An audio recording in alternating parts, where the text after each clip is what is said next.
see you there. I'm Andrew for ABELI Reviews, and today on our new segment called What's on My Shelf, we're going to cover a few different books.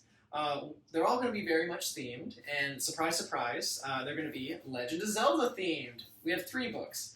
First is the Legend of Zelda Hyrule Historia, so the history of Hyrule up to a certain point. The next is the Legend of Zelda Encyclopedia. And then finally, the Legend of Zelda Art and Artifacts. They get progressively bigger as I go through this. All of these books were published by Dark Horse Publishing, and all of them are awesome. And I wanted to spend a little bit of time giving you a review of these books and why I think they're they're great, and I think you would like them as well. So, the first one, Legend of Zelda Hyrule Historia. Why should you get this? Why is it cool? Well, let me kind of read the back for you, and that'll kind of set the tone. The Legend of Zelda franchise has set the industry standard for riveting gameplay and immersive storylines. With each game, players have discovered a story of destinies intertwined and heroes emerging from humble beginnings to overcoming the most impossible odds. Now, Dark Horse Books and Nintendo invite you to take an in-depth look at the creation of one of the most beloved franchises of all time, containing never-before-seen concept art, character designs, and official chronology of the games, the history of Hyrule, and much more. The Legend of Zelda Hyrule Historia brings an unprecedented look into the making of the Legend of Zelda series. So that right there kind of hits on this.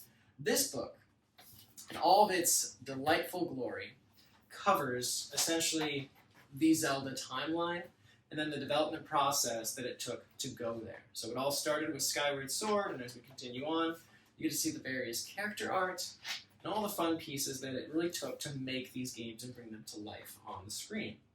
I think it's a fantastic book. It's just really, really fun to kind of dive behind the scenes and see that art. If you're a fan of the series, I think this book is a must-buy. It really comes in a nice series, so you can get all 3 of them.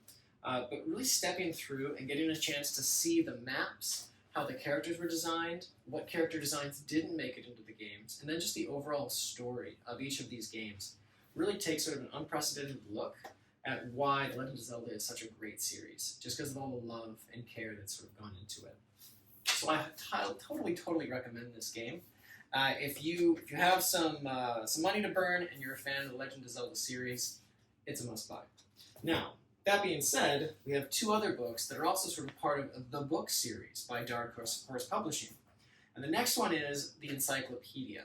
Now, this is probably of the 3, the one that I think is the most fun to kind of just open at any page. It is kind of that quintessential coffee table book. You can open this, and we'll just do that right now. We're going to open to any single page, and we're going to go right here. We can see we are on the database. So this is Enemies and Monsters, and it's essentially a page of monsters. All the different monsters, what we're looking at here is how crows have been presented. Apparently crows also fall under sort of that idea of enemies and monsters. We have one from Link to the Past, Legend of Zelda DX, Oracle series, Minish Cap, Phantom Hourglass, Spirit Tracks, A Link Between Worlds, and of course, Triforce Heroes. I'll kind of hold that up for you. I recognize this is probably not the best medium to show you books, but essentially what you can see there is a series of the different characters and a little bit about them. And that's what this entire book is, from the various archetypes to the archives to the plot lines of the various characters.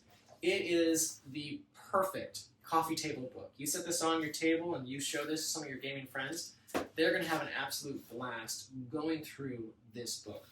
Now, it's broken up into kind of a few sections. One of the first sections is actually historical records, where they talk about the various characters as if they were real things, which is fantastic. Your next section is the database that I referenced, so it's just an encyclopedia of everything.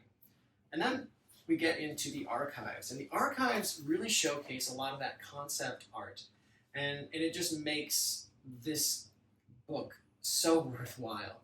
To be able to see the various development documents, how characters started as simple sketches and then became these 2D and 3D models. It's a fantastic book. And it just takes you through everything, from the overall world to the various development documents. And then, of course, at the very back, you can sort of look through the index and find exactly what you're looking for.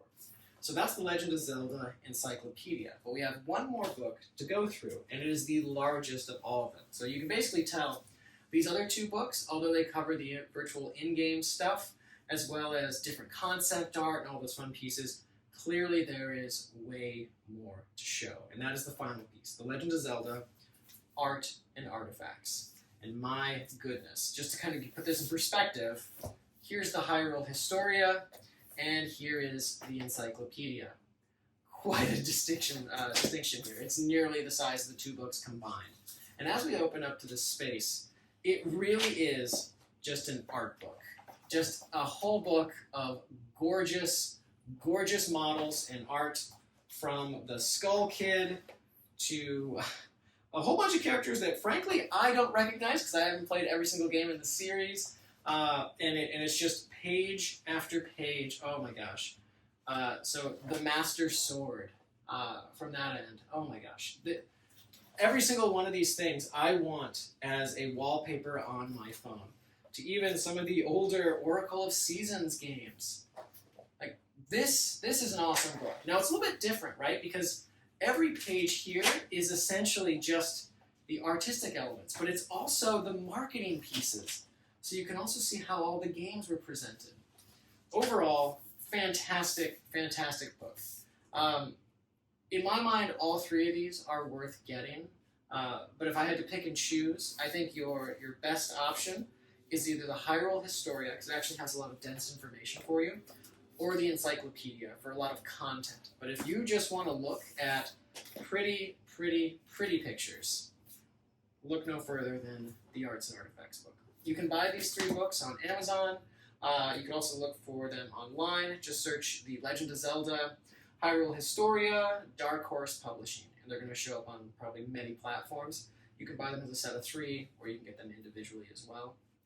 I hope you found this content helpful, interesting, informative. If you have any questions, please reach out. Otherwise, thanks for stopping by, and we'll see you in the next one. Take care.